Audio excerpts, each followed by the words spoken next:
Goeie. Het openbaar vervoer in Friesland is vergelijkbaar met een perpetuum mobile. Wij vinden dat die bus er wezen moet, maar als dat ze is, dan gaan we er lekker goed net in zitten. Hè? En als dan Arriva Hettinga en Affine Fokkers 3 de bus er maar uit te smieten, dan protesteren we. Nou, dan bloedt die bus, maar dan gaan we er weer net in zitten.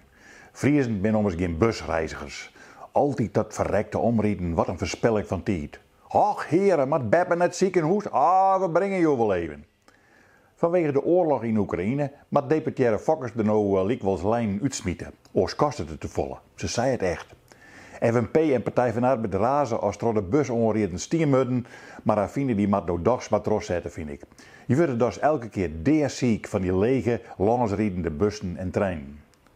Van en ijs kwallen dat met steerbluwen. De rest is jild vergrien.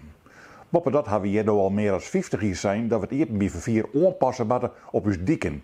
Werd we op heden bakkentijd vergriemen achter te brede trekkers en visten te brede bussen. Die dik nog starig rijden omdat ze oorlog te betiet binnen, want die hoort net een stapje van klanten.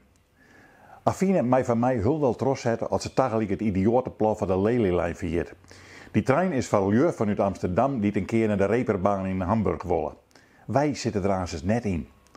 Affine gaat van de week naar Brussel om er toch over te praten. Wat kost het dat wel niet alweer? Ze wordt liggenvallen als de Line Spandenburg-Snits. Ze week naar Dworsum, want ze gaan met een diesel-tjenstauto. Want ze kan net een jaloerke stilstaan bij een oplaadstation. Hier dan zien die chauffeurs zijn dat die dat dienen, wil zij in oorzengeerkomsten ziet. Als je gewoon provinciaal Fries ambt naar binnen, dan krijg je geen reiskostenvergoeding meer als je benzine of diesel rijdt. Enkel elektrisch. En als je fietsen, dan krijg je elke week ook nog een stuk appeltaart. Als de bedrijven dat ik doe, wen het aan zoals alles in Ljouwert, Drachten, Jereveen of Snits of daaromheen. Nou, daar zal de FNP blijft maar wezen. Die zwargen dat er huizen in het dorp gebouwd worden en die staan dus aan zich wel leeg.